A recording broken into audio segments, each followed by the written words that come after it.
Soyons-nous dans la présence de sa majesté, si tu peux. Alléluia. Et tourne avec moi ta Bible dans le livre de Philippiens, le chapitre 3. Et nous lirons à partir du verset 7. Le sujet ce matin,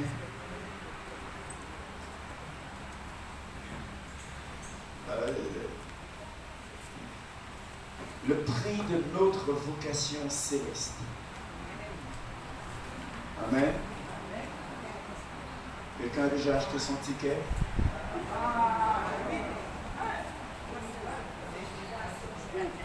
Le prix de notre vocation céleste. Amen. Il a coûté cher. Et tu as fait un crédit?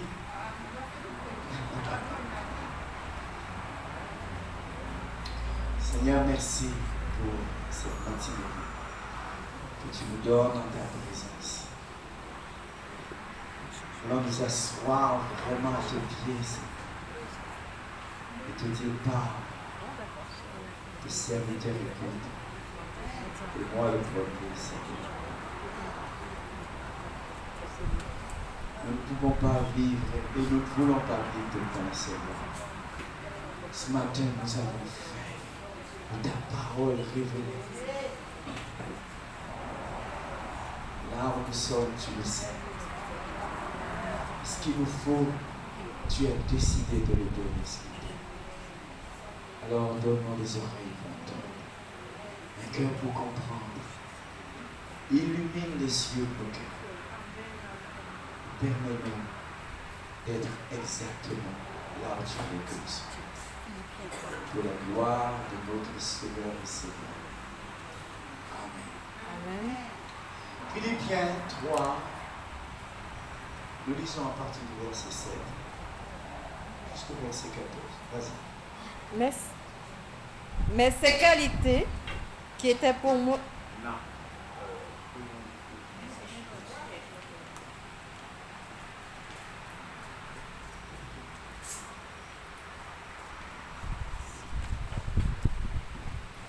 Mais ces qualités, qui étaient pour moi des gains, je les ai regardées comme une perte à cause de Christ.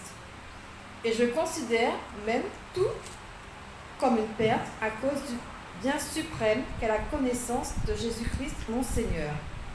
À cause de lui, je me suis laissé dépouiller de tout, et je considère tout cela comme des ordures afin de gagner Christ et d'être trouvé en lui, non avec ma justice, celle qui s'obtient de la loi, mais avec celle qui s'obtient par la foi en Christ. La justice qui vient de Dieu et qui est fondée sur la foi. Ainsi, je connaîtrai Christ, la puissance de sa résurrection et la communion à ses souffrances, en devenant conforme à lui dans sa mort, pour parvenir, d'une manière ou d'une autre, à la résurrection des morts. Ce n'est pas que j'ai déjà remporté le prix ou que j'ai déjà atteint la perfection, mais je cours pour tâcher de m'en emparer, puisque de moi aussi, Jésus-Christ s'est emparé. Frères et sœurs, je n'estime pas m'en être moi-même déjà emparé, mais je fais une chose, oubliant ce qui est derrière et me portant vers ce qui est devant, je cours vers le but pour remporter le prix de l'appel céleste de Dieu en Jésus-Christ. Amen. Amen. Alléluia. Tu peux relire le verset 14? Je cours vers le but pour remporter le prix de l'appel céleste de Dieu en Jésus-Christ. Je cours vers le but pour remporter le prix de la vocation céleste en Jésus-Christ. Amen. Alléluia. Merci Seigneur. Il y a un prix à cette vocation qui nous a été accordée, allouée, offerte. Il y a un prix. Le salut est gratuit.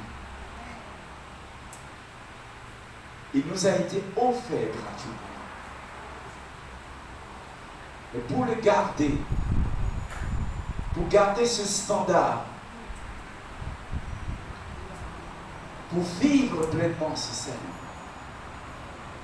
cela exige de nous de remplir certaines conditions. Et nous voulons ce matin, avec l'aide du Saint-Esprit, plonger nos regards dans cette loi parfaite, cette loi royale, et recevoir de lui cette illumination, cette nourriture qui va nous garder jusqu'à ce que le Seigneur vienne nous chercher. Amen. Est-ce qu'une personne est prête à cela? Alléluia. Je cours, dit l'apôtre. C'est bien ça? Amen. Je cours, verset 14. Je cours vers le but. Je cours vers le but. Cela pourrait laisser à comprendre que le timing est bientôt bouclé. Vous savez, quand il y a une course cycliste, il y a un temps. Un match de football, il y a un temps. Ok? C'est pas la peine d'être en forme après le match, c'est pas ce qui nous intéresse, c'est pendant le match. Et tu dois tout donner. Nous sommes dans le match. Et nous devons tout donner. Pas faire semblant. Je cours vers le but. Pas en désordre. Et quand c'est pas clair dans nos pensées, nous pouvons tourner en rond. Vous êtes d'accord avec moi? Et constater avant longtemps que nous venons perdre des années. Waouh! Qui a déjà eu ce sentiment d'avoir perdu un mois, d'avoir perdu quelques années de sa vie? Manquez-le choteba.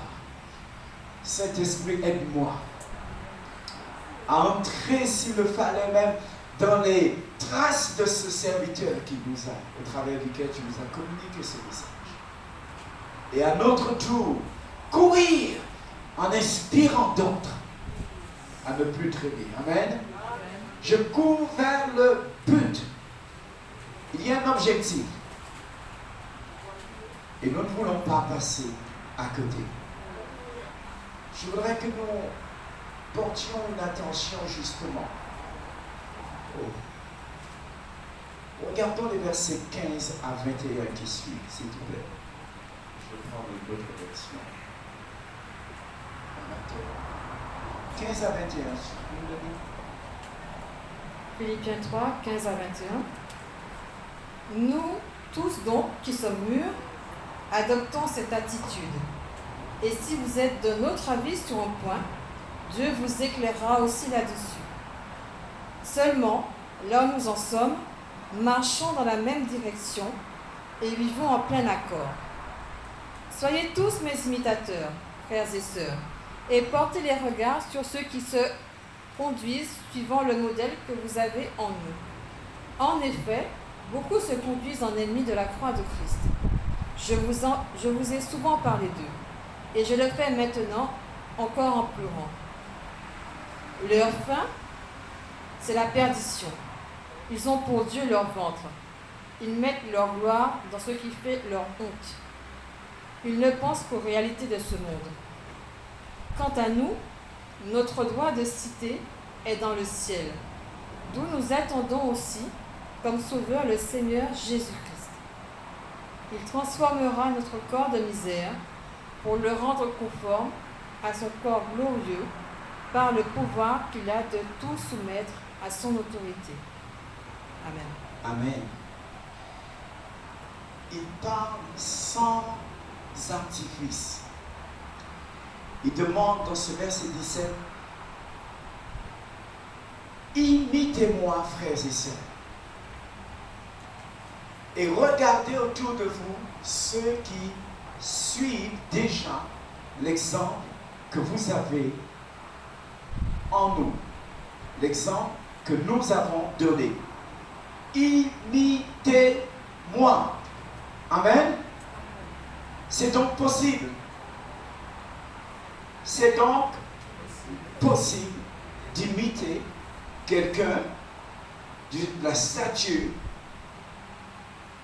de ce serviteur de Dieu. Amen. Oh, ce n'est même pas lui qui l'a dit. C'est l'Esprit du Seigneur qui le pousse à écrire cela. Et veille à ce que cette parole nous parvienne ce matin. Ok? Je sais que nous aimons l'original. Je suis la plus belle, je suis le plus fort, je suis le plus talentueux. D'accord. Là, on va mettre ça de côté. Imite ce monsieur. Parce qu'il y a un but. Il y a une ligne finale. Il y a un timing. Et il dit, il n'est pas encore parvenu, mais il presse. Et maintenant, il dit, imitez-moi, frères et sœurs, et regardez autour de vous ceux qui suivent déjà l'exemple que nous vous avons donné. Je vous ai déjà averti, je le répète maintenant à travers mes larmes, que nous avons beaucoup d'ennemis. Beaucoup d'ennemis. Une bonne raison pour laquelle le Seigneur nous a demandé, dans ce temps en particulier, de veiller et de prier. Pardonnez-moi cette insistance. Je me l'applique à moi-même et je vous encourage en ce sens, car nous sommes une équipe destinée à remplir une mission. Amen. Et nous aimerions que chaque membre de l'équipe soit au meilleur de sa condition. Est-ce que vous êtes d'accord?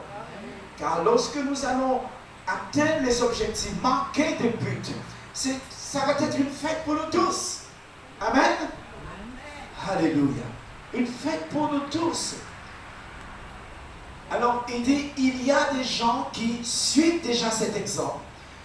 Dieu les a placés autour de nous d'une certaine façon. Et s'il y a lieu, soyons-nous l'exemple pour notre frère. Écoutez bien les paroles de l'apôtre, verset 18. Je vous ai déjà averti, et je le répète maintenant, à travers mes larmes, que nous avons beaucoup d'ennemis.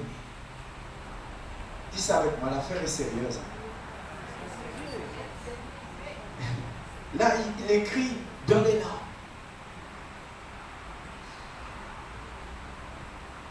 Si ta maman vient à toi et te parle, et tu vois ses yeux remplis de larmes, et ça, elle peut plus contrôler, puis c'est ça, le rhume, ça dégouline de son visage. Tu dis, quoi? Et tu auras tendance à vouloir la consoler. Mais là, le Seigneur ne demande pas ce que tu viens de consoler Paul, que tu viens de consoler Jacques ou Philippe. Non, regarde à l'intérieur de toi. Amen. Comment est-ce que nous vivons? Quelles sont nos priorités au quotidien? Sommes-nous réellement engagés dans cette course? Réalisons-nous qu'il y a un prix à payer par rapport à cette vocation qui nous a été adressée? Alors j'ai compris en méditant sur cette parole, cette exhortation. Oui, nous avons été élus.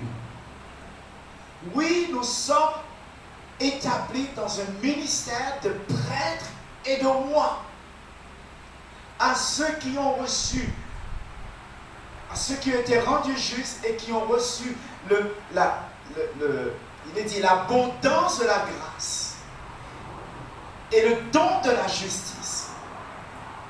Ils régneront dans cette vie. Et là, je note qu'il n'a pas dit ils règnent, mais ils régneront. Cela veut dire qu'en d'autres mots, ces dispositions, ces fruits, cette action de l'esprit, ces grâces, cette connaissance, cet état d'esprit que nous devons développer, à moins que nous les embrassons, ce sera toujours un vœu pieux, un désir, mais ce ne sera pas encore une réalité. La vision que le ministère de l'Église apostolique Feu du Réveil a reçu la communauté, cette vision-là a un terme. Elle a un timing. Et nous n'avons aucun intérêt à vouloir différer. Nous ne pouvons pas le retarder. Amen. Il y a des cris qui s'élèvent de par le monde entier. Il y a probablement en ce moment où je vous parle, quelqu'un qui prie ardemment, demandant au Seigneur d'envoyer, de faire quelque chose. Et son cri, sa prière, c'est uniquement cela. Seigneur, envoie-nous quelqu'un. Seigneur, montre-moi le chemin. Et ça pourrait être qu'une personne juste à quelques mètres de là où nous habitons. Il y a une grâce que le Seigneur voudrait donner à quelqu'un dans la maison. Parce que Jésus est le même hier, aujourd'hui, éternellement. Et les œuvres qu'il a faites, il veut que nous fassions les mêmes. Afin que le monde sache qui il est. Il veut que nous nous aimons les uns les autres, que nous améliorons nos relations comme dimanche dernier, cela nous a été rappelé. Afin que l'on sache qu'il est au milieu de nous. Amen. Il veut que le mari aime sa femme, que la femme soit soumise à son mari, pour que tout à coup le Seigneur qui est au milieu soit à l'aise de révéler ce mystère de Christ et de son Église dans le couple lui-même. Et qu'alors ce couple puisse grandir et se galvaniser justement dans les objectifs que Dieu a fixés pour leur union. Amen. Qu'il ne soit pas simplement là pour pleurer ou pour se chercher des poux dans la tête, mais qu'il soit là pour, au contraire, magnifier le nom du Seigneur Jésus-Christ. Je parle pour ceux qui sont en couple, monsieur. Alléluia. Je croyais que tu allais donner la solution. Il y a une grâce particulière du Seigneur. Parce que c'est un don qu'ils reçoivent s'ils doivent vivre seuls. Dieu est avec eux. Amen. Mais quand ils sont en couple, Dieu veut que se révèle au travers d'eux. D'une manière plus brillante, plus authentique, le ministère de Christ et de son Église. Je referme la parenthèse, pardonnez-moi. Alors j'aimerais voir avec vous, je voulais lire la version de Voice. Regardez un peu, écoutez. Imitez-moi, je suis au verset 17.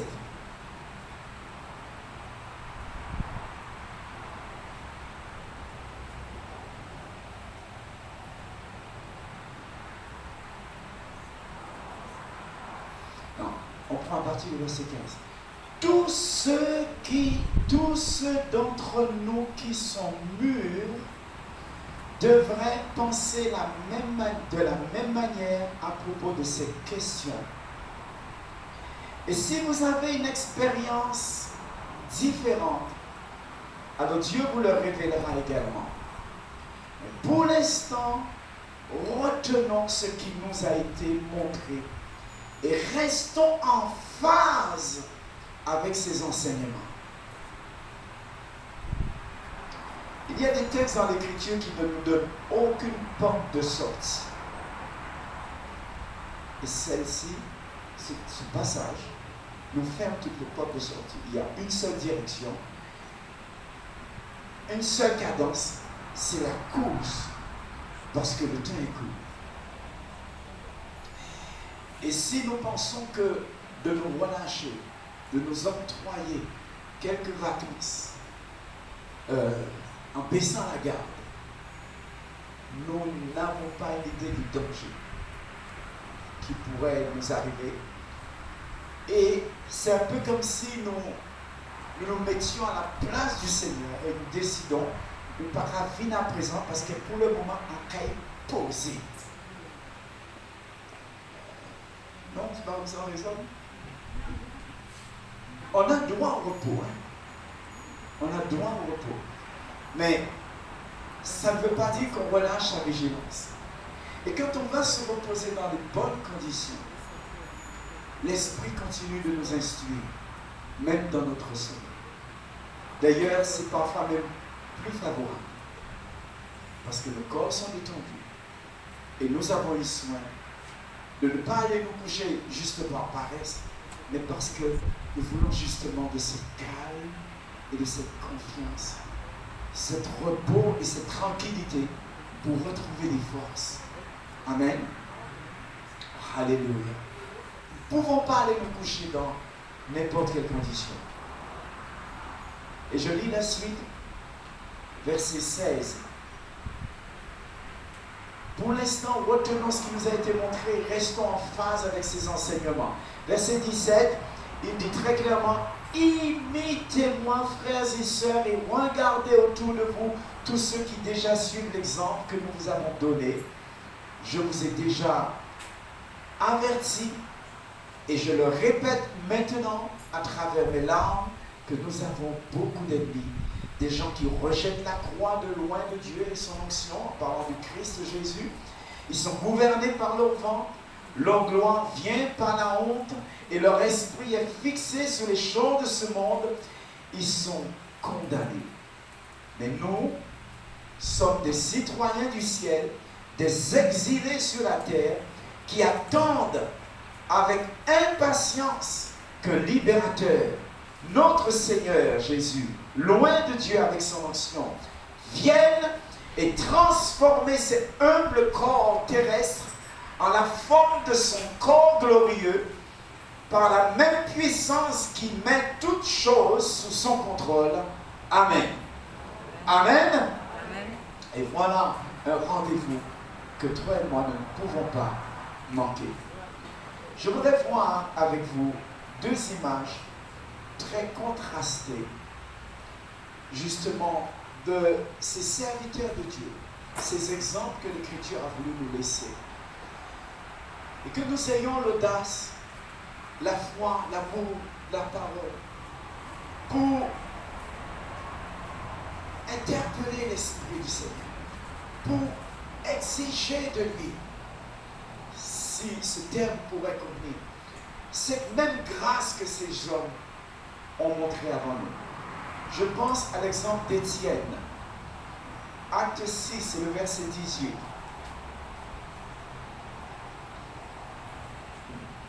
Le prix de ma vocation céleste. Acte 6, verset 8 à 15.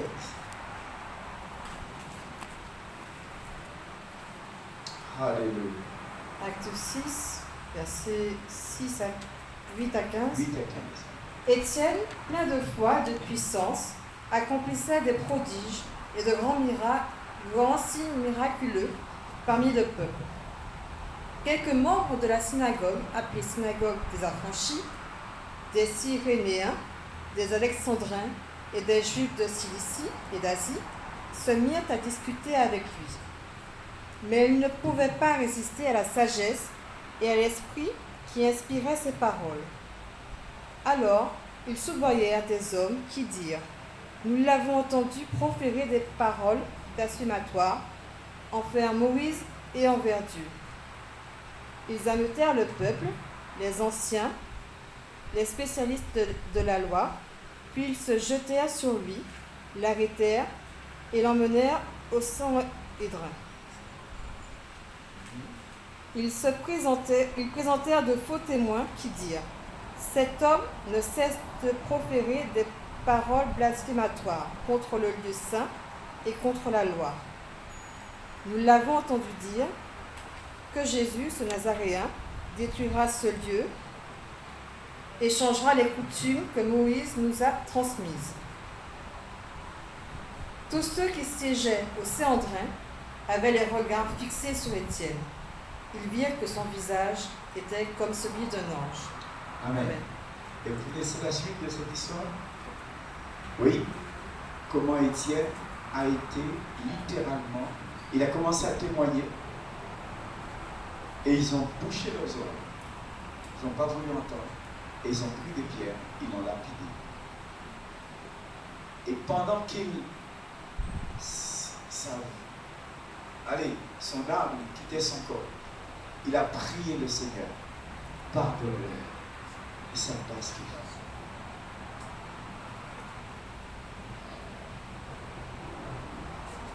Quel prix il nous demande.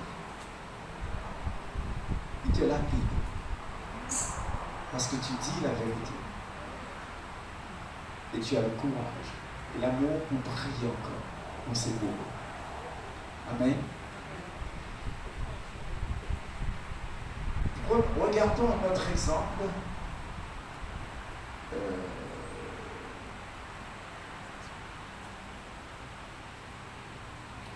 Je vais passer sur l'exemple de Daniel, d'Étienne. Regardons un autre exemple qui est proche, celui de Paul. Acte 9,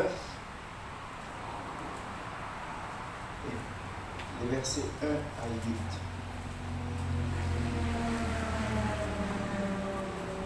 Acte 9. Versets 1 à 8. Quant à Paul, il respirait toujours la menace et le meurtre contre les disciples du Seigneur. Il se rendit chez le grand prêtre et lui demanda des lettres pour les synagogues de Damas, afin de pouvoir arrêter et amener à Jérusalem les partisans de cet enseignement qu'il trouverait, hommes ou femmes. Comme il était en chemin et qu'il s'approchait de Damas, tout à coup, une lumière qui venait du ciel resplendit autour de lui.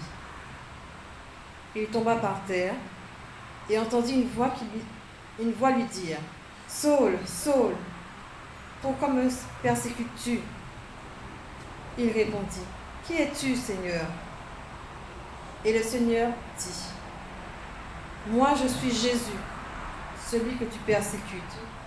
Lève-toi, entre dans la ville, et on te dira ce que tu dois faire. » Il n'y a pas, dans ce verset 5, il te sera Dieu de regarder contre les ennemis. Pas encore. Le verset 5. Non. Pas Je encore. suis Jésus que tu persécutes. Non, pas ce verset. C'est tout. Pourquoi tu l'as?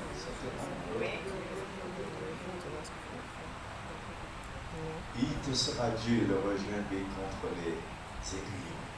Amen. Je suis un aiguillon. Amen. Continue, verset 6. Verset 6. Lève-toi, entre dans la ville, et on te dira ce que tu dois faire. Les hommes qui l'accompagnaient s'arrêtèrent, muets de stupeur. Ils entendaient bien la voix, mais ne voyaient personne. Saul se leva de terre. Malgré ses yeux ouverts, il ne voyait rien. On le prit par la main pour le conduire à Damas. Amen. Amen.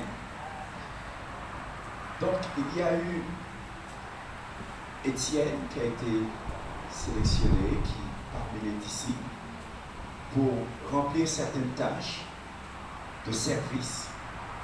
Ça n'avait rien à voir avec la prédication. Mais il n'empêche que, quel que soit le service dans lequel on est, nous sommes tous appelés à siéger avec le Seigneur. Nous sommes tous appelés à régner avec lui. Amen. C'est ce qu'il y a de très particulier avec l'alliance dans laquelle nous sommes. Une alliance parfaite, plus excellente que toutes celles qui ont pu précéder cette dispensation dans laquelle nous sommes. Et voici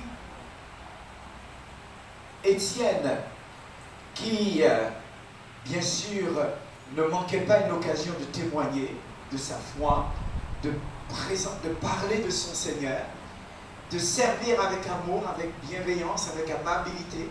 Et cela n'a pas laissé indifférent des Juifs arrogants, fiers d'eux, et qui ne supportaient pas de voir, d'entendre cet homme parler ainsi de Jésus, du Seigneur Jésus-Christ. Alors, ils l'ont arrêté, ils l'ont lapidé, et ce texte que nous venons de lire nous laisse à comprendre que, ou du moins, nous savons par des textes qui précèdent du moins, que Saul de Tarse était de ceux qui avaient été complices, avaient facilité la lapidation d'Étienne. Amen. Et Étienne, en mourant, a eu la force, la grâce de demander au Seigneur de pardonner. Il disait, je vois le Seigneur Jésus debout. Amen. Je vois le Seigneur Jésus debout. C'est un privilège que de traverser certaines turbulences, certaines tribulations, certaines persécutions à cause du nom du Seigneur. C'est une grâce, mes amis. Or, nous avons cette tendance tout à fait humaine, à vouloir au contraire nous protéger de tout ce qui pourrait paraître comme difficulté, résistance, opposition. Nous avons tendance à vouloir fuir ces moments-là. Mais qui sait si le salut d'une personne, de notre apôtre Paul, n'est pas en jeu justement, alors que nous cherchons simplement à protéger notre intégrité physique. Mes amis, ne savons-nous pas qu'il y a une armée d'anges capable de nous de faire d'effacer de l'existence de la planète ces gens qui s'opposent à nous? Et si Dieu le permet, c'est qu'il a quelque chose de plus grand pour nous. Plus grand pour nous. Plus grand pour nous. Je ne voudrais pas avoir un accident de la circulation retentissant et par ce moyen partir au ciel. Non, mais si ça peut servir à sauver quelqu'un, si ça peut servir à emmener un témoignage à quelqu'un, je suis disponible. Amen. Je veux être disponible. Et c'est ainsi que ce Saul de Tarse, celui qui nous a écrit cette lettre, celui qui nous a parlé de sa course, de son empressement à payer le prix de sa vocation céleste en Christ Jésus, il a été sauvé parce que cet homme n'a pas voulu que Dieu retienne contre lui son péché. Il a prié pour lui. Il a prié en donnant sa vie. Alléluia. Mais vous savez à quel honneur il a été reçu au ciel. Le Seigneur était debout. Il n'était pas assis, il était debout. Impatient de l'accueillir. Amen. Impatient de le présenter à l'assemblée des élus déjà présents dans le ciel. Le présenter aux anges. Qu'en sera-t-il pour moi et toi? Qu'en sera-t-il? Alléluia. En tout cas, Paul lui doit une fière chandelle. Merci Seigneur. Et avec lui, avec Paul, nous aussi nous pouvons remercier Dieu pour l'esprit de cet homme Daniel, un simple diacre au départ. Mais quelle grâce, quel amour du Seigneur. Amen. Et c'est pourquoi quiconque sert dans la maison, quelle que soit la position dans laquelle elle est, elle n'a pas à dire, ah, moi, on ne m'a pas mis à la prédication, donc on a fait ça, on a rendu au service. Mais non, tu le fais avec, comme pour le Seigneur. Amen. Et tu ne manques pas l'occasion. Dieu va créer les occasions pour que ta lumière puisse briller. Amen. Et si tu es fidèle dans le peu qu'il t'a confié, il te confiera de grandes choses là-haut dans le ciel. Amen.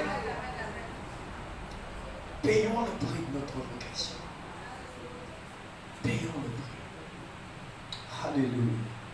Un apôtre a été sauvé à cause du témoignage de cet homme, Étienne, qui a accepté de payer le prix jusqu'au bout. Regardons Luc, le chapitre 9.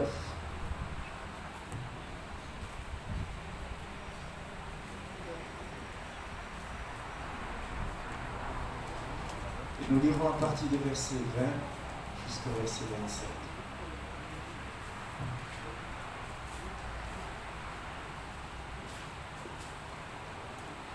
Luc chapitre 9, versets 20 à 27. C'est Jésus qui parle. Que Dieu nous donne des Et d'après vous, qui suis-je? Leur demanda-t-il. Pierre répondit, le Messie de Dieu. Jésus leur recommanda sévèrement de ne le dire à personne. Il ajouta qu'il fallait que le Fils de l'homme souffre beaucoup, qu'il soit rejeté par les anciens. Juste une seconde, s'il vous plaît. À cette réponse de Pierre à la question de Jésus, qui dites-vous que je suis? Et Pierre qui répond comme de façon spontanée, tu es le Christ de Dieu. Dans d'autres évangiles, parce que cette conversation a été reprise dans les 3, voire 4 évangiles, en tout cas, au moins 3 évangélistes en rapportent le détail de la conversation. Pierre lui-même est surpris par ces paroles qui ont jailli de ses lèvres. qui n'a pas pu retenir. Et Jésus, loin de le laisser dans sa confusion, parce qu'il était lui-même surpris, il lui dit, tu es heureux, tu es béni, tu es édifié, tu es rendu enviable, parce que ce n'est pas la chair et le sang qui t'ont révélé cela, mais l'Esprit de mon Père qui est dans les cieux. Tu es le Christ de Dieu. Parce que pensez donc, d'autres se faisaient persécuter. Jean-Baptiste a été souvent de fois mis en difficulté parce qu'il témoignait d'un Christ qui était imminent, qui était là au point qu'on croyait que c'était lui-même le Christ. Tant ses méthodes étaient radicales, changeaient, tranchaient avec ceux de l'ancienne disposition, l'ancienne alliance. Et voici ici Jésus avec son groupe de disciples, ces 12 hommes qu'il avait choisis. Il leur pose directement la question, qui dites-vous que je suis? Parce que nous devons nous définir, nous positionner par rapport au Seigneur lui-même. Et ne pas simplement, ok, le pasteur a dit ceci, on a dit cela, etc. La sœur a dit, c'est bien tout ça.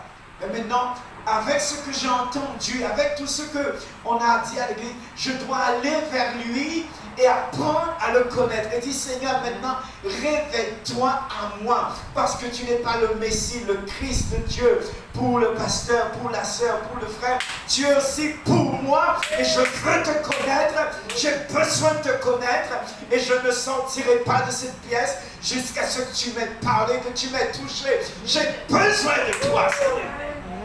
Et nous avons besoin, mes bien-aimés, de ne plus lire comme ça la parole, comme pour remplir nos têtes, mais nous voulons que cette parole puisse produire en nous le résultat qu'elle a produit dans cet univers que nous pouvons regarder de nos yeux, et même ce qui n'est pas visible à nos yeux, nous voulons que cette parole devienne vivante en nous. Amen. Amen.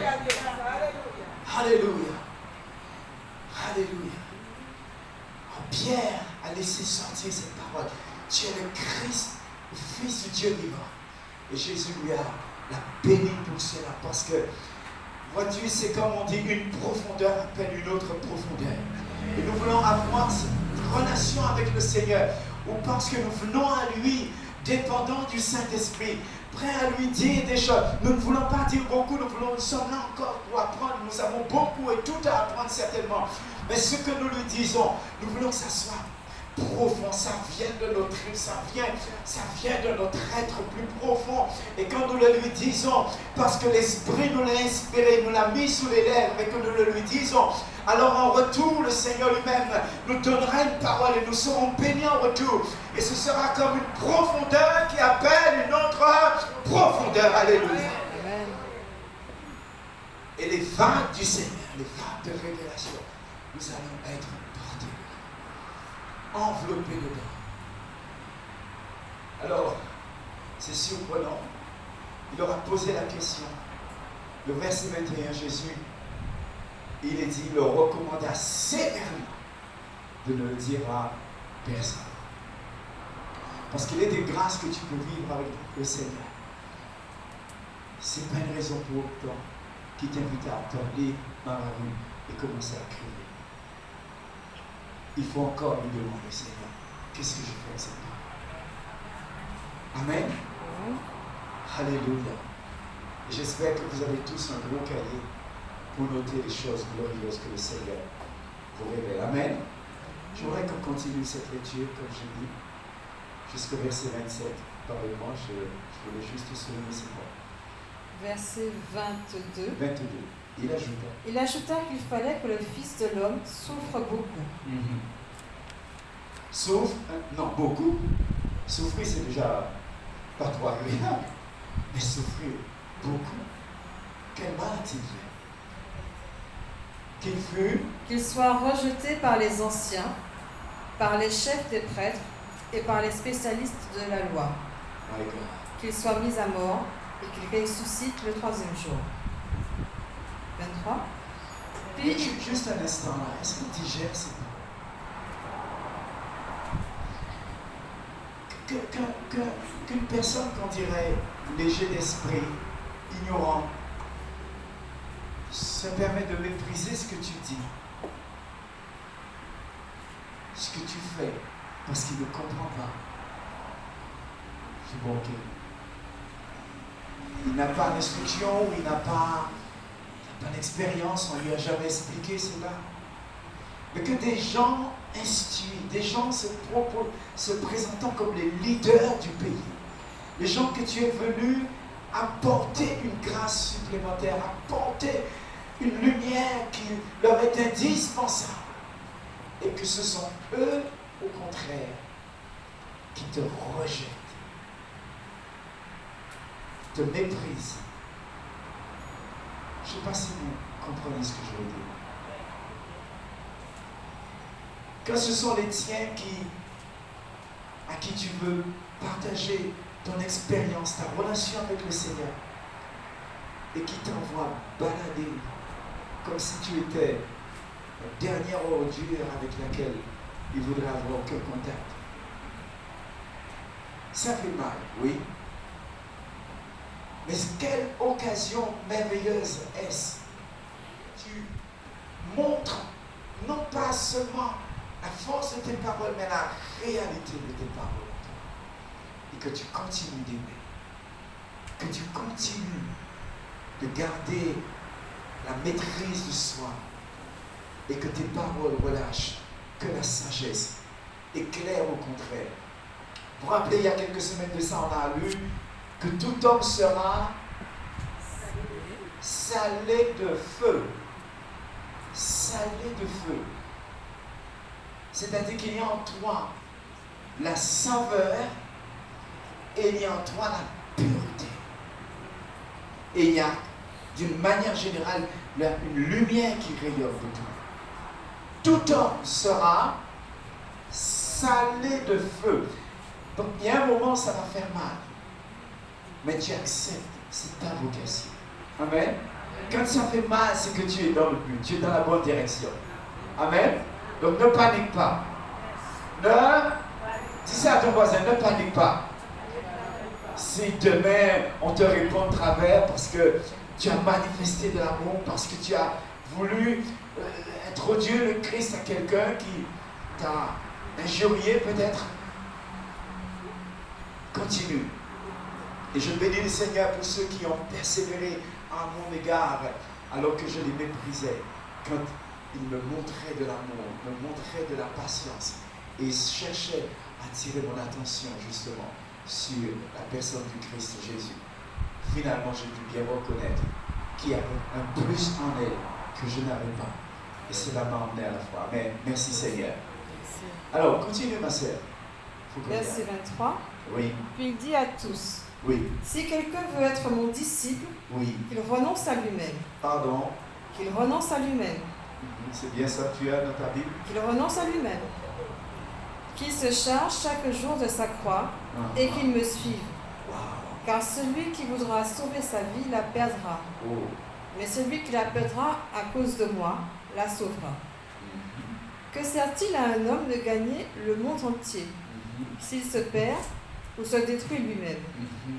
En effet, celui qui aura honte de moi et de mes paroles, le Fils de l'homme aura honte de lui, quand il viendra dans sa gloire et dans celle du Père et des saints anges.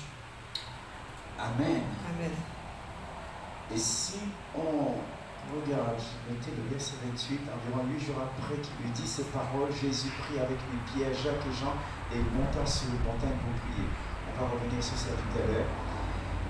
Mais les paroles du Seigneur, à ce moment particulier, il est à quelques jours, quelques semaines de ce parcours qu'on appelle la passion de Christ, où il va être mis à mort. Mais là, il dit des choses ouvertement à ses serviteurs, à ses disciples, comme il nous les dit ouvertement à nous aussi. Maintenant que nous avons une vision glorieuse, de pouvoir apporter, non pas de notre propre part, non pas par notre propre autorité, mais nous voulons apporter de la part du Seigneur la guérison dans les nations. Ne pensez pas que ça va toujours être avec des tapis rouges. Mais il y aura des résistances. Il y aura même des persécutions. je ne peux m'empêcher de penser à l'exemple de l'apôtre Paul, qui, faisant son travail d'évangéliste et d'apôtre tout à la fois, a prié pour la délivrance d'une femme qui était possédée d'un démon, de divination. Et ceux qui exploitaient cette dame, qui eux-mêmes étaient possédés, se sont révoltés contre l'apôtre. Et alors ont fomenté une révolte de la foule, des habitants de la ville, contre ces serviteurs de Dieu, Paul et Silas.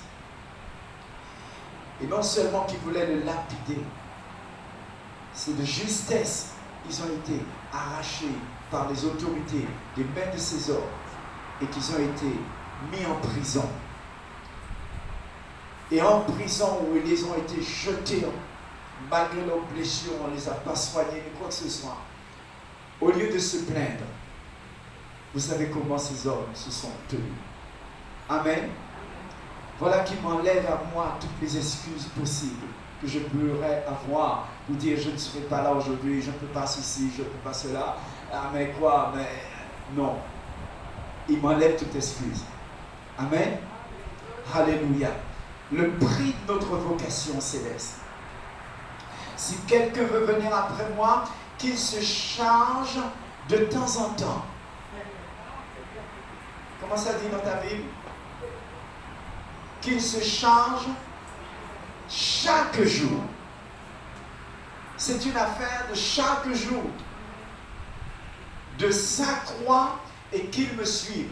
En d'autres mots, je veux la gloire de Christ, mais je dois passer par la mort de Christ. Je dois m'identifier à sa mort. Vous comprenez ce que je veux dire? Et des fois, il y a des situations qui viennent comme me rappeler, ma chair n'est pas supposée être là aujourd'hui. Et je ne contredis pas cela, mais je m'associe pleinement au sacrifice de Christ. Je me livre à lui. Je sais qu'il a payé pour moi. Je me charge de ma croix. Amen. Alléluia. Merci Seigneur. Prions en tout cas que le Seigneur, alors le verset 28 dit,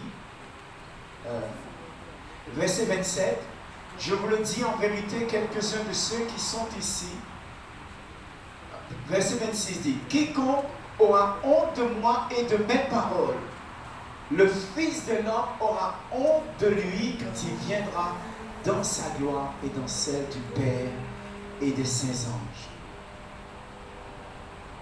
Quiconque aura honte de moi et de mes paroles. Voilà qui doit en tout cas nourrir notre prière, dit Seigneur. L'esprit de gronde, de complexe là qui vient des fois sur moi, je te chasse au nom de Jésus. Amen. Parce que c'est un ennemi. Quiconque aura honte de moi et de mes paroles, le Fils de l'homme aura honte de lui quand il viendra dans sa gloire. Et dans celle du Père et des saints anges. Je vous le dis en vérité, quelques-uns de ceux qui sont ici ne mourront point qu'ils n'aient vu le royaume de Dieu. Ah! Qu'ils n'aient vu le royaume de Dieu. Ils ne mourront point. Et ça me dit que Jésus, qui quelque temps avant avait dit, cherchez d'abord le royaume et la justice de Dieu, certainement veut nous révéler le royaume. Pas jusqu'à ce qu'on y arrivera, pas jusqu'à ce qu'on passe, on nous ait ôté cette vie terrestre et que nous soyons enlevés dans la présence de Seigneur. Non, nous voulons connaître le royaume dès à présent. Nous voulons comprendre le royaume. Nous voulons nous passionner pour le royaume aussi. Amen. Et s'il y a en nous ce désir, nous ne mourrons point que Dieu n'aura pas manqué de nous faire connaître, de nous faire voir le royaume de Dieu. Amen. Alléluia. Nous avons besoin de ça, mes amis. Ce n'est pas de la théorie que nous prêchons, c'est une réalité. Amen. C'est une réalité. Dieu veut que nous le connaissions. C'est notre papa. Alléluia. Prions que le Seigneur, l'Esprit Saint, nous conduise à découvrir le royaume de Dieu. Amen. Que nous ne mourrons point, Seigneur. Je ne veux pas mourir avant d'avoir connu mon royaume et d'avoir partagé avec d'autres justement cette réalité. Merci Seigneur. Tournons nos Bibles dans Luc, au chapitre 14. Nous sommes toujours avec Luc, le médecin. Il a été particulièrement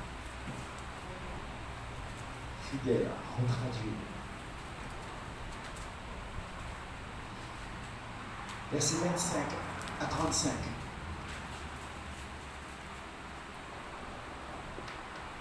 Le prix de la vocation céleste. Je veux aller jusqu'au bout. Je veux parvenir à la destination. Je veux m'asseoir avec lui sur ce trône. Mais il y a un prix. Versets 25 à 35. De grandes foules faisaient route avec Jésus. Il se retourna et leur dit : Si quelqu'un vient à moi sans me préférer à son père, à sa mère, sa femme, ses enfants, ses frères et sœurs, et même à sa propre vie, il ne peut pas être mon disciple. Oh, oh, oh, oh. J'aime bien ce mot, il est un homme, un vrai politicien, un vrai diplomate. Mais dans le langage hébraïque, le grec même qui a servi de base à cette traduction française, il employait le terme « si quelqu'un vient à moi et s'il ne hait pas son père, sa mère, sa femme, ses enfants, ses frères et ses sœurs et même sa propre vie, il ne peut être mon disciple. » C'est quoi ça? Hein? Et même sa propre vie, il ne peut être mon disciple. Est-ce que cela nous aide à, alors, très justement, interprété dans cette version révisée de Selon, dit qu'il me préfère, s'il ne me préfère à sa mère, son père, sa femme, ses enfants, ses frères et sœurs, et même sa propre vie, il ne peut être mon disciple. Voilà qui m'oblige et nous oblige chacun à nous interroger. Quelle est ma motivation dans la relation que j'ai avec le Seigneur? Ne suis-je pas comme beaucoup de personnes très spontanément à la recherche de plus de confort, une solution à ma situation économique, une solution à ceci, à cela. Bref, je cherche du confort, donc je vais après le Seigneur. Et si je n'ai pas cette consolation, cette flatterie, cet entretien de mon émotion, de mon état émotif, alors je tourne le talon et je me casse.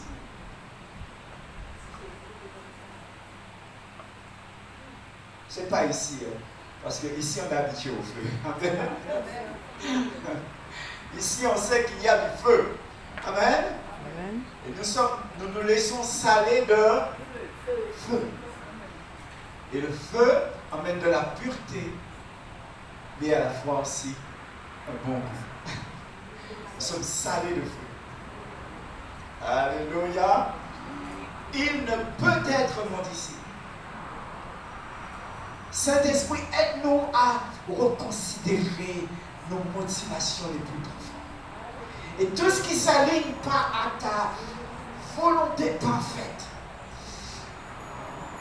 Seigneur, arrache-le de nous. Tu ne nous as pas donné cette parole pour que nous restions les mêmes, que nous continuions à nous caresser dans le sens du poil de nos intérêts bassement égoïstes, Seigneur.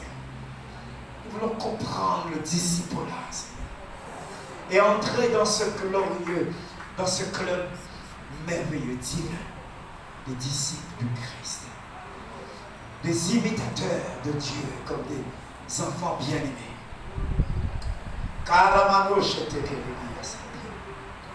Alléluia. Il ne peut être mon disciple. Et est-ce pour une mauvaise raison? Ils ont la suite. Verset 27. Celui qui ne porte pas sa croix et ne me suit pas ne peut pas être mon disciple. En effet, si l'un de vous veut construire une tour, il s'assied d'abord pour calculer la dépense et voir s'il a de quoi la terminer.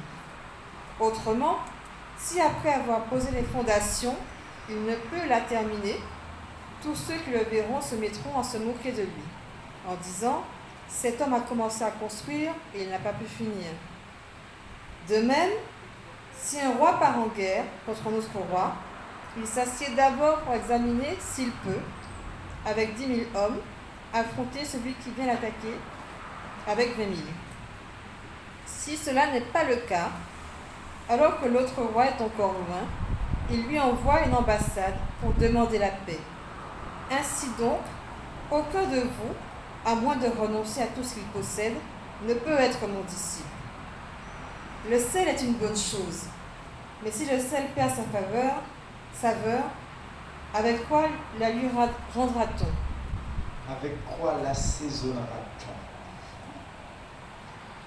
Il n'est bon ni pour la terre, ni pour le fumier. On le jette dehors. Que celui qui a des oreilles entende, entende. Amen. Amen. Amen. Je comprends, c'est pas le genre de message très excitant. Mais merci Seigneur, ça nous fait du bien. Ça nous remet en place. Tu ne veux pas un vrai faux bonheur. Tu veux un vrai bonheur, oui ou non? Tu veux une joie qui soit parfaite, oui ou non? Amen. Tu ne veux pas une joie qui soit circonstancielle par rapport, il fait beau, il y a du soleil, alors ça va, je viens de gagner 10 000 euros, ça va. Non. Tu veux avoir une joie parfaite en toi. En tout temps, oui ou non? Amen. Et ça a un prix, mes amis. Et Jésus, merci Seigneur, nous a non seulement donné l'exemple, mais il nous instruit à ce propos, il nous encourage à cela.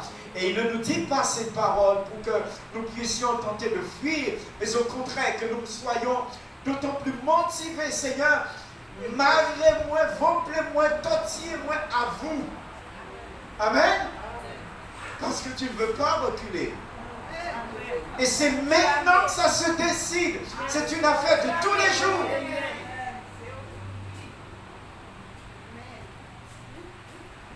Et ça me semble que Jésus ne donne jamais des exemples qui soient comme ça pris à la légère.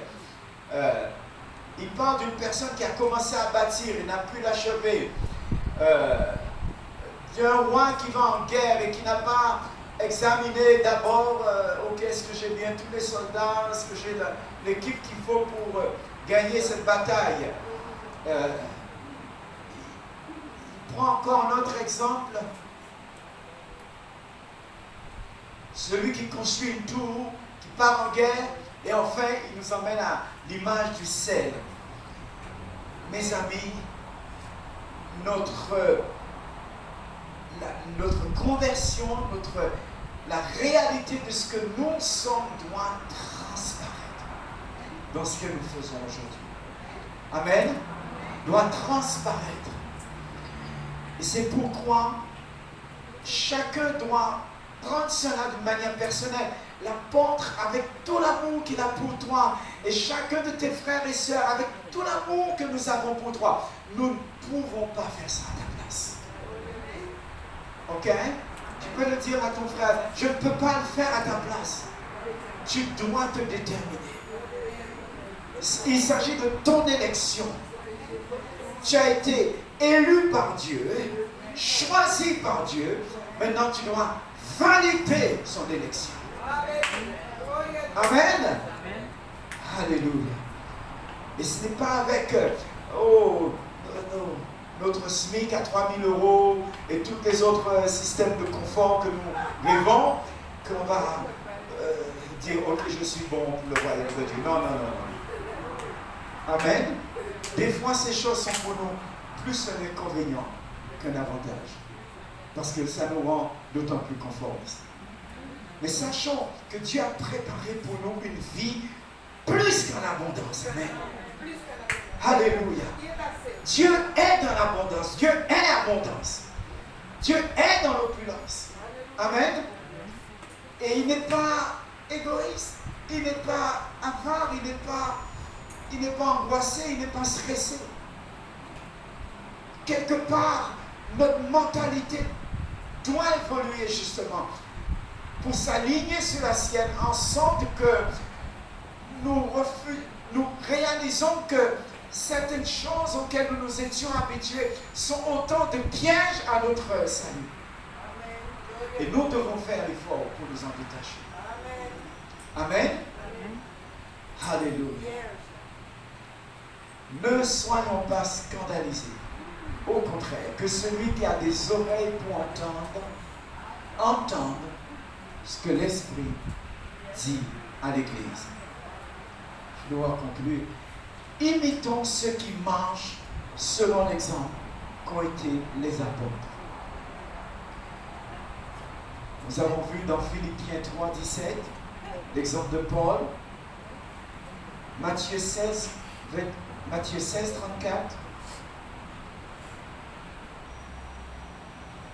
On l'a vu tout à l'heure, Matthieu 16, 34. Si quelqu'un veut venir après moi.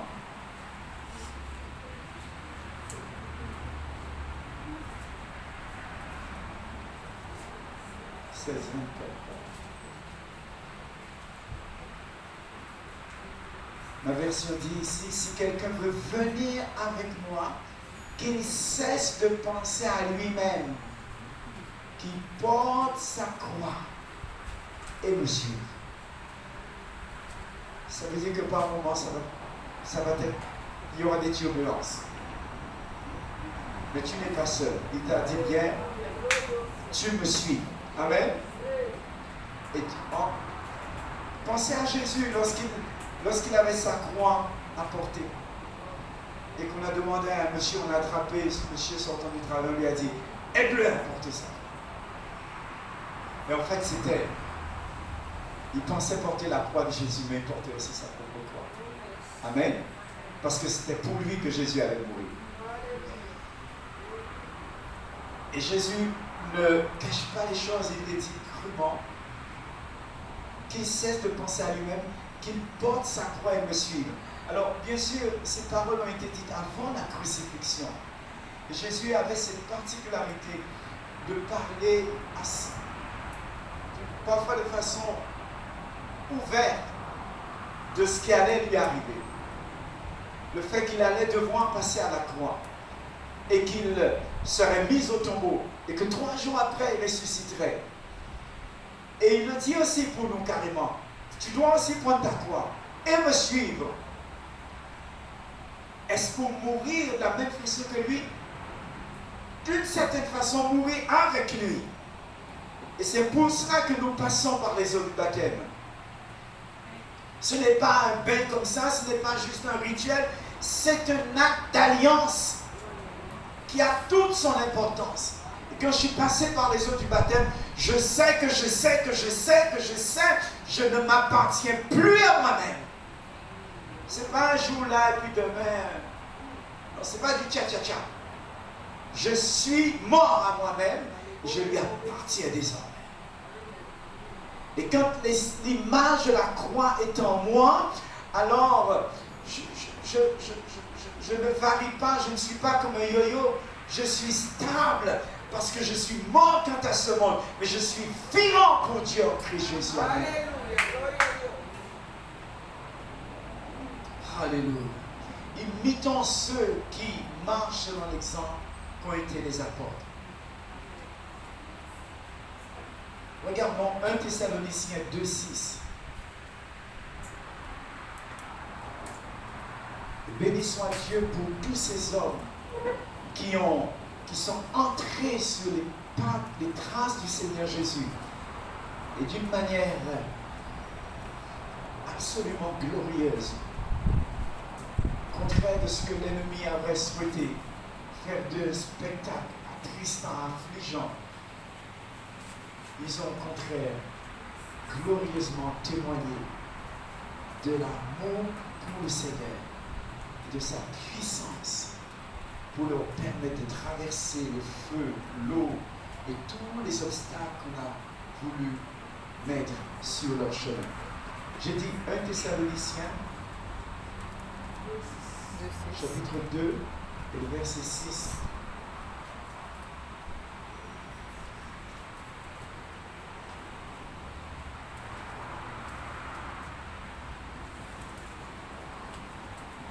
« 1 Thessaloniciens, chapitre 2, verset 6. » Prenons le verset 5 d'abord.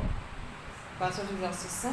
Oui. « Jamais, en effet, nous n'avons eu recours à des paroles flatteuses, comme vous le savez. Jamais nous n'avons eu la soif de posséder pour mobile. Dieu en est témoin. Nous n'avons pas cherché la gloire qui vient des hommes, ni de vous, ni des autres.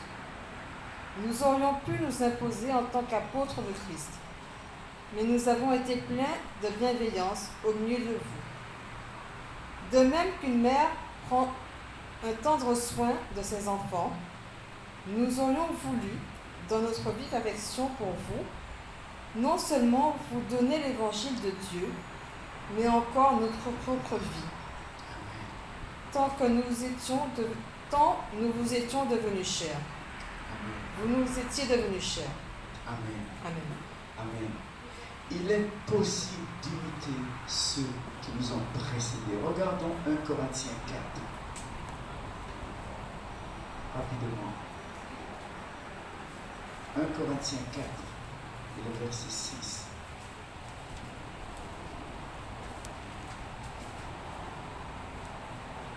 Frères et sœurs, c'est à cause de vous que j'ai appliqué ces images à Apollos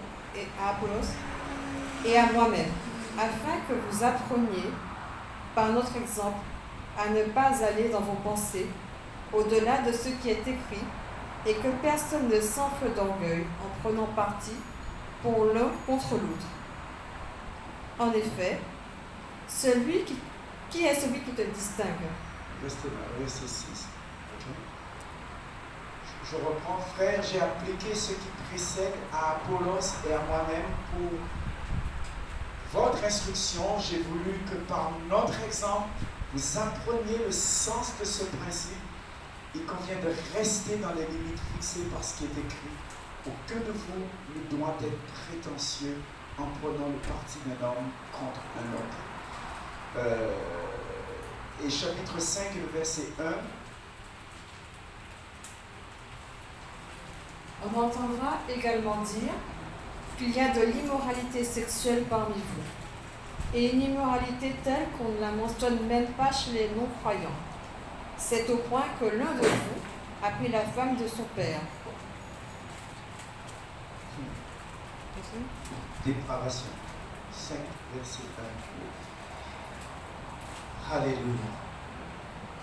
Il est possible d'imiter ceux qui nous ont précédés et qui sont aujourd'hui dans le repos auprès du Seigneur. Je voudrais terminer ici mon propos avec 3 références dans le livre de l'Apocalypse, parce que tout ceci auquel vous avez certainement déjà été confrontés dans vos lectures, au travers de d'autres messages. Mais aujourd'hui, ce matin, l'Esprit du Seigneur veut emmener la communauté apostolique du réveil dans cette dimension supérieure. Et pour pouvoir passer à cette dimension supérieure, croyez-moi, il y aura des combats. L'ennemi ne va pas vous dire « Oh, c'est feu vert, vous pouvez passer ». Il y aura des résistances. Et nous sommes prêts. Amen. Amen. Nous sommes Prêts. Nous sommes Prêts. Alléluia. Alléluia. Nous sommes prêts à payer le prix. Et le Seigneur savait que la foule probablement aurait créé des dissensions au point que certains prêcheraient le contraire de ce que ce matin je suis en train d'annoncer. Mais Dieu fait de nous une équipe rassemblée. C'est même lorsque sur un terrain de football, il y a 22 joueurs prêts à jouer le match, le sélectionneur dit non, pas vous, pas vous. Vous là, venez, ouais, vous aussi. Vous là, il n'en prend que 11. Et croyez-moi, il est choisi avec beaucoup de précautions, de critères. Parce que ça prend quelque chose de former une union authentique. Amen. Et le Seigneur le veut. Et c'est quand maintenant cette équipe a gagné, nous voyons la foule, les autres 11 qui n'ont pas joué, ils sont aussi heureux. Ils vont toucher leur cachet aussi. Amen. Ils étaient disponibles, prêts à jouer s'il fallait. Et toute la foule se réjouit avec eux. Nous ne voulons pas manquer le but. Amen. C'est trop important. Amen. Et c'est notre éternité qui est en jeu ici. Apocalypse 3, versets 19 et 20.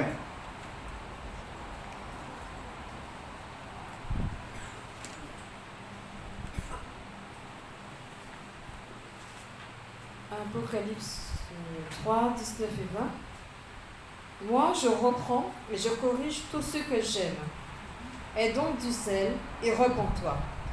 Faites donc preuve de zèle et change de comportement. Amen. Il faut que dans nos pensées, ça soit clair. Et dans nos actes, quand ça vient, nous ne trouvons pas un motif pour parler n'importe comment. Vous comprenez ce que je veux dire? Au contraire, nous voulons garder notre calme et notre confiance. Parce que c'est là que notre force est. Nous voulons entrer dans ce repos et la tranquillité. C'est là qu'est notre salut. Amen. Les versets 15 et 18. 15 à 18. Dans ce même chapitre 3. Je connais tes œuvres. Je sais que tu n'es ni froid ni bouillant. Si seulement tu étais froid ou bouillant. Ainsi, parce que tu es tiède et que tu n'es ni froid ni bouillant, je vais te vomir de ma bouche. En effet, tu dis, je suis riche, je me suis enrichi, et je n'ai besoin de rien. Et tu ne sais pas que tu es malheureux, misérable, pauvre, aveugle et nu. Je te conseille donc d'acheter chez moi de l'or purifié par le feu, afin que tu deviennes vraiment riche. Des vêtements blancs, afin que tu sois habillé et qu'on ne voit plus la nudité. Tu n'as pas ce mot, moi la version dit achète aussi des vêtements. Achète. Seigneur, donne-moi. Achète, je dis. Et puis ça va te coûter quelque chose. Amen. Oui. Vas-y, achète aussi des vêtements blancs pour afin que tu sois habillé et que l'on ne voit plus la honte de ta nudité, ainsi qu'un remède à appliquer sur tes yeux, afin que tu vois. Amen. Non, c'est ce que j'avais donné, ok? Je vous prie de noter également les références suivantes. Apocalypse 3, les versets 8 à 10, qui nous engagent à garder cette instruction, la parole de la persévérance en Jésus. Apocalypse 3, toujours, les versets 2 à 3.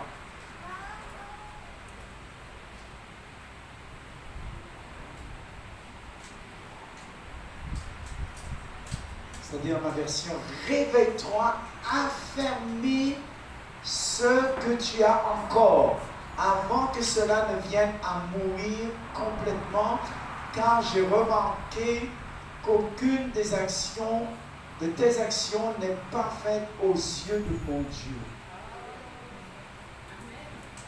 Aucune de tes actions. Vous voyez, on est apprécié 24 heures sur 7 par le Seigneur. Est-ce que nous pouvons être vigilants d'une manière constante, permanente aussi? Et réaliser que chaque instant est une opportunité unique qui nous est donnée pour justement gagner la bataille, progresser dans la bonne direction. Amen. Et ne pas reculer, ne pas compromettre. Notre salut est en jeu, mes amis. Alléluia. Une dernière référence. Alors, notez Apocalypse 3, 2 et 3. Vous avez noté Apocalypse 2, versets 4 à 5. Ainsi que le verset 10. Je vous en donne une dernière. Apocalypse 2, le verset 20. On va le lire ensemble.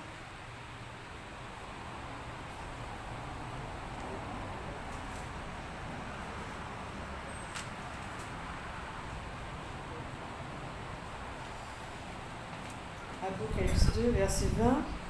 Mais ce que j'ai contre toi, c'est que tu laisses faire Jézabel, cette femme qui se prétend prophétesse. Elle enseigne et égare mes serviteurs pour qu'ils se livrent à l'immoralité sexuelle et mangent des viandes sacrifiées aux idoles. En d'autres mots, je ne suis pas indifférent à ce qui se passe autour de moi.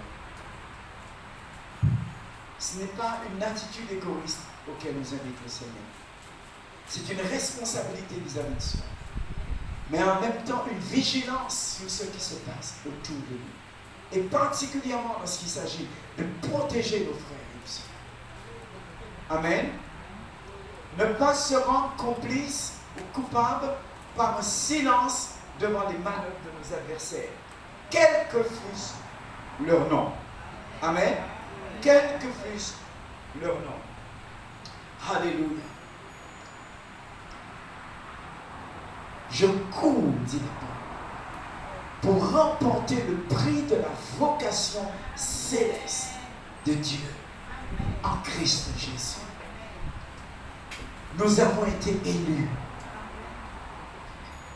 Si les candidats aux élections européennes ou les prochains candidats qui se présenteront à l'élection présidentielle en France, donc incluant notre territoire jusqu'à ce que les choses changent, s'ils pouvaient être désignés d'avance, combien certains seront heureux?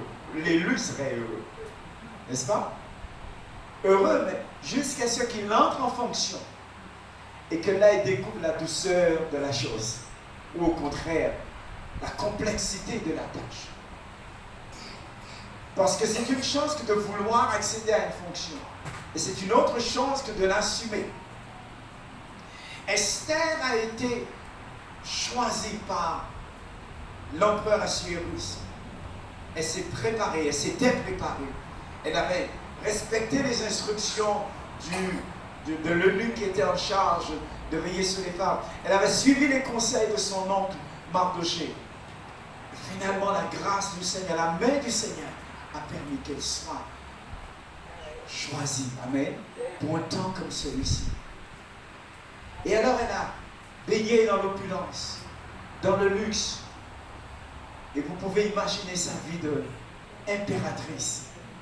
Qui aimerait une telle chose, une telle grâce, une telle gloire? Tout le monde? C'est ouvert à chacun d'entre nous. C'est ouvert à chacun d'entre nous. Mes amis, cette chair nous a trop longtemps trompés en nous demandant comme dit l'apôtre. Non. Il y a mieux que ça. Il faut dire ça à ta chair. Il y a mieux que ce que tu m'exiges là maintenant. Et c'est à cause de cela, je vais peut-être tempérer sur certains soins que je te donne, parce que je tiens à gagner le prix, la course qui m'est imposée là. Amen. Cela nous oblige à repenser à nos agendas, notre discipline, notre communion avec le Seigneur, la parole de Christ qui doit être en nous dans toute sa richesse et nous éclairer. Et éventuellement, au moment opportun, que nous soyons l'aide qu'il faut au pasteur, à l'apôtre, à notre conjoint. Et vous voulez que je vous donne un exemple, c'est mon épouse qui me l'a rappelé cette semaine-ci. Moïse, après avoir eu la vision que tout le monde aurait souhaité avoir, le buisson ardent en feu, mais il ne consume pas. D'accord. Quel spectacle! Cette table-là, cette maison-là en feu, mais elle ne consume pas. C'est déjà arrivé, ça. C'est déjà arrivé au sein d'une association, on appelle les hommes d'affaires du plein évangile. On appelle les pompiers parce qu'il y a un feu. On voit un feu sur les bâtiments. Et les pompiers viennent avec tout leur attirail. Et ils trouvent une bonne d'homme en train de chanter Alléluia, le Seigneur. Et l'esprit était sur lui. Et il n'y avait pas de feu. Et leurs cœurs ont été gagnés à ces pompiers. Mais malgré tout cela, mes amis, il ne faut pas que nous perdions de vue l'objectif, qui est d'être prêt, d'être conforme à son image. Conforme jusqu'au bout. Amen. Les frères du groupe du plein évangile, les hommes d'affaires du plein évangile, ils ne l'ont pas fait pour le spectacle. Ce n'est pas eux qui ont décidé ça, c'est le Seigneur qui l'a décidé. Et je ne sais pas par quel chemin le Seigneur te conduira, mais je t'engage à être déterminé, à remplir les conditions. Savoir que la vocation céleste, quand tu as été élu, quand tu as été mis en position, il faut assumer. Et des fois, ce n'est pas évident. Ce n'est pas évident pour la Pauvre aussi. Ce n'est pas évident pour Lulu. Et peut-être plusieurs parmi vous également. Je pense à nos bien-aimés de la chorale. Ce n'est pas évident. Toujours. Mais ils sont là, Étienne. Ils persévèrent. Une entière persévérance. Il n'est pas parlé de persévérance tout simplement, mais de persévérer d'une manière totale. Amen. Et c'est ce que nous voulons. Payer le prix. En renonçant à nous-mêmes. Renonçant s'il le faut à un certain confort momentané pour justement gagner ce prix de la vocation céleste. En sorte que nous allons accéder à la plénitude de qui Dieu est en nous. Et quand Dieu pourra se déployer en nous sans être limité par nos faux raisonnements, par nos visions à peu près et souvent de fois étriquées, quand Dieu ne sera plus limité en nous par toutes sortes de cultures avec laquelle nous avons été déformés et qu'il pourra se mouvoir puissamment. La guérison des nations ne sera plus qu'une affaire de... Alléluia. Alléluia. Parce que dans ce monde, si vous pensez que nous avons de grands hôpitaux, nous avons des professeurs, etc., mais jamais le monde n'a été aussi malade que maintenant. Et nous avons besoin de cette grâce de Dieu, encore plus abondante justement dans cette période. Quand on parle de guérir le pays, vous savez ce que ça veut dire, guérir le pays? C'est pas lui donner quelques effets à grand roi, c'est beaucoup plus que ça. Et là on parle de guérison des nations. Quels sont ceux qui sont partisans à cette mission? Tiens-toi debout s'il te plaît. Nous allons rendre grâce au Seigneur.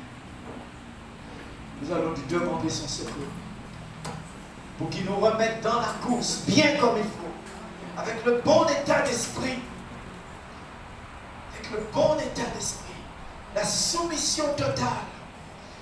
Et lève ta voix, je t'en supplie, pour toi-même, pour ton voisin. Nous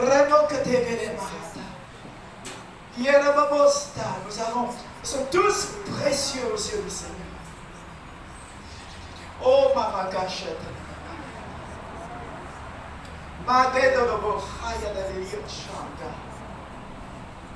Alléluia, Seigneur, nous voici. Conscients de nos fortitudes, Seigneur, de nos manquements, Seigneur, de nos résistances, Seigneur, de notre peur de souffrir, d'être mis mal à l'aise, d'être mis dans la confusion. Seigneur, pardonne-nous, nous nous repentons, Seigneur, pour cette lâcheté qui parfois m'a caractérisé notre attitude, même si il n'est sorti aucun mot de nos lèvres, Seigneur, notre Dieu. Nous n'avons pas osé déranger ce monsieur pour lui dire Jésus t'aime, monsieur, Jésus vous aime, madame.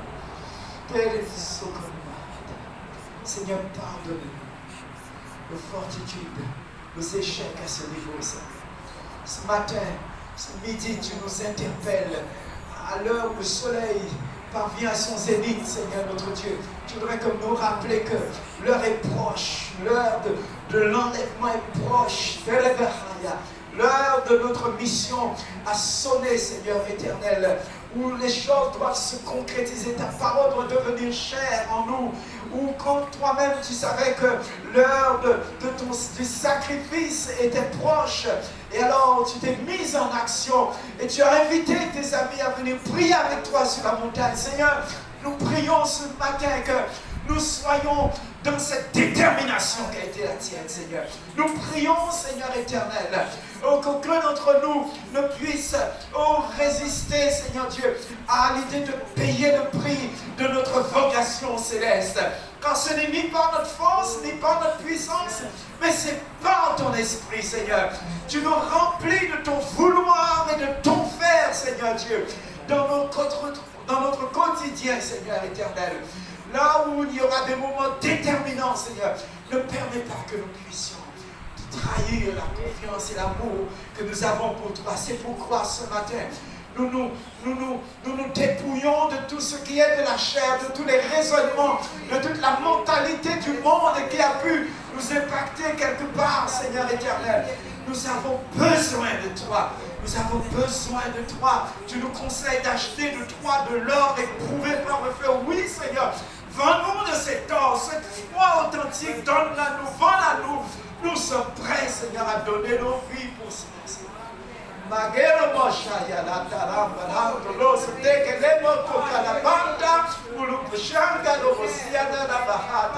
Voici ton église. Baptise-la de feu. Sale-la de feu, Seigneur.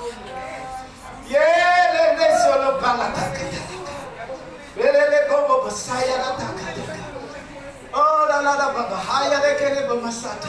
et laisse que la grâce, l'onction que tu as donnée à Paul pour qu'il puisse remplir sa mission jusqu'au bout, Seigneur, sans jamais reculer, que cette onction vienne sur nous maintenant, la même qui a été sur toi, Seigneur Dieu. Oh, sur ce chemin de la croix, viens sur nous maintenant, et nous la recevons au nom de Jésus. Alléluia.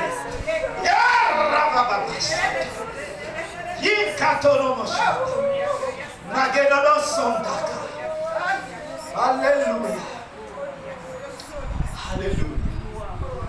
Alléluia. Alléluia.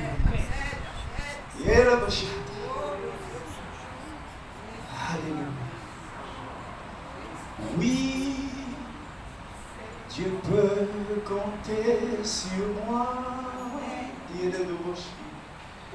Car je peux compter sur lui. Je le suivrai par la foi. Je le suivrai par la foi. Oui, tu peux compter sur moi. À l'heure du sacrifice, qui n'a pas son Morija, qui n'a pas son Morija, lorsque notre front s'oublisse, lorsque notre front se plisse, quand nous se livrons un combat, quand nous se livrons un combat, oh Denemachataka, oui tu peux compter, oui tu peux compter sur moi, car je peux compter sur toi. Je te suivrai jusqu'au bout. Je te suivrai jusqu'au bout. Oui, tu peux compter sur moi. Oui, tu peux compter sur moi. Oui, tu peux compter sur nous. Oui, tu peux compter sur nous. Car je peux compter sur toi. Je te suivrai. Je te suivrai jusqu'au bout. Alléluia. Oh oui, Dieu peut compter sur moi. Alléluia. Que le Seigneur exauce ta prière. Alléluia. Et te fasse du bien. Et te donne de partager sa joie à lui aussi. Amen.